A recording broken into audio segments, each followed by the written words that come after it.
এবং এবং যদি কোনোটাতেই কাজ না হয়, ঢাকা সিলেট হাইওয়ে বন্ধ করে ব্রাহ্মণবাড়িয়ার গ্যাস আমার মা বোন, আমার পরিবারের সদস্য, আমার বাপ ভাই যারা আছেন, চাচারা আছেন, আপনাদের কাছে আগে ঢুকবে, তারপরে অন্য কোথাও যাবে। আমাদের রাস্তাঘাটের বেহাল দশা।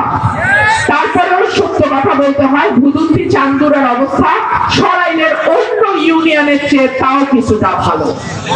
যে কোনো কারণেই হোক আপনাদের এখানে কিছু কাজ হয়েছে, কিন্তু সরাইল আশুগঞ্জের অন্যান্য যে ইউনিয়ন গুলো আছে, 17টা ইউনিয়ন, তার অবস্থা বেশি খারাপ।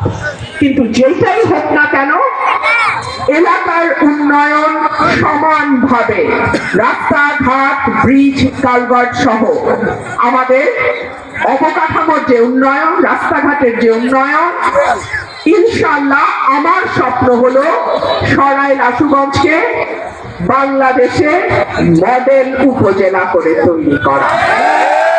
একই সঙ্গে আপনারা অনেকেই জানেন, আমি জানি আপনারা জানেন, আপনাদের পরিবারের যারা মুরব্বী আছেন তারাও জানেন, এই যে ঢাকা সিলেট হাইওয়ে একটা রাস্তা ভুদুন্তিতে চলে গেছে এবং হাইওয়েটা এই দিক দিয়ে গেছে। আপনারা তো জানেন যে এটার পিছনে আমাদের পরিবারের কি অবদান।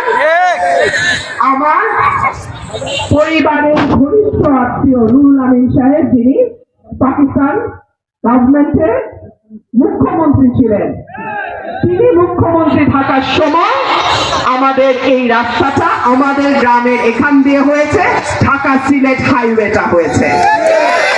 সুতরাং আল্লাহ যদি কবুল করেন, ইনশাআল্লাহ বিজয়নগরের এই দুটো ইউনিয়ন সহ আমার যে সরাইল আশুগঞ্জের 17টা ইউনিয়ন, প্রত্যেকটা ইউনিয়নকে আমি নিজের মতন করে আপনাদের সঙ্গে আলাপ আলোচনার মাধ্যমে সুবিধা অসুবিধা জেনে তারপরে আমি সাজাবো, তারপরে আমি এটাকে একটা মডেল উপজেলার চেহারা দেব।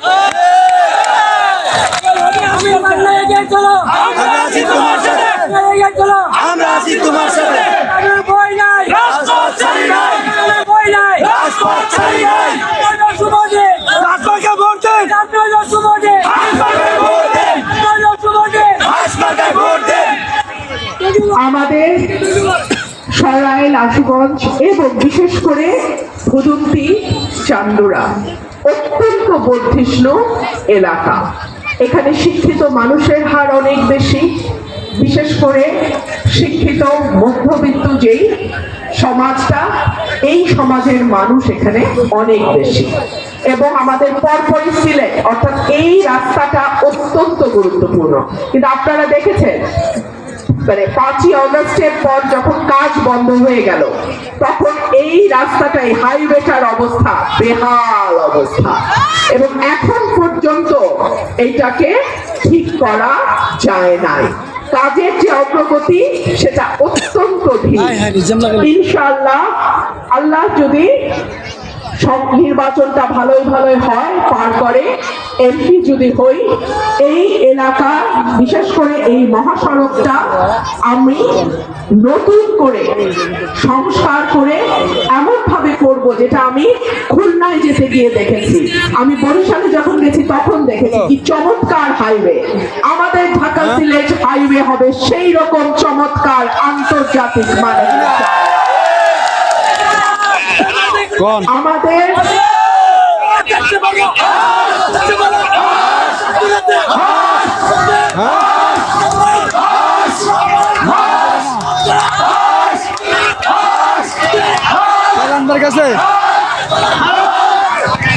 স্কুল, কলেজ, মাদ্রাসা, মসজিদ, মন্দির সহ যেই প্রতিষ্ঠানগুলো আছে, সরকারের একটা নির্দিষ্ট বরাদ্দ কিন্তু এই প্রতিষ্ঠানগুলোর পেছনে আসে, এবং নির্বাচিত এমপির বরাদ্দ সংরক্ষিত মহিলা এমপির বরাদ্দের কয়েকশো গুণ বেশি, অনেক বেশি।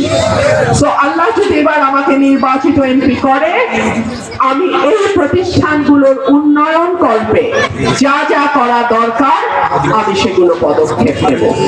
অনেক জায়গায় দেখা রাস্তাটা পর্যন্ত ঠিক নাই, ভাঙা, ডোবার মধ্যে স্কুল। এটাও চুনটাতে আমি গিয়ে দেখেছি, দুটো স্কুল একদম ডোবার মধ্যে।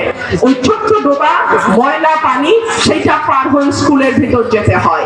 এইরকম যেন কোনো স্কুল কলেজের অবস্থা না থাকে, সেটা আমি দেখবো ইনশাআল্লাহ। প্রত্যেকটা জেলায় জেলায় বিশ্ববিদ্যালয় হয়েছে প্রায়, তাই না? ব্রাহ্মণবাড়িয়ায় কি এখনো কোনো বিশ্ববিদ্যালয় হয়েছে? কেন হবে না? এত বড় বড় মানুষের জেলা ব্রাহ্মণবাড়িয়া, কত বিখ্যাত মানুষ এই ব্রাহ্মণবাড়িয়া জেলার সন্তান। তাহলে ব্রাহ্মণবাড়িয়ার প্রতি এই অবহেলা কেন? আল্লাহ যদি হুকুম করে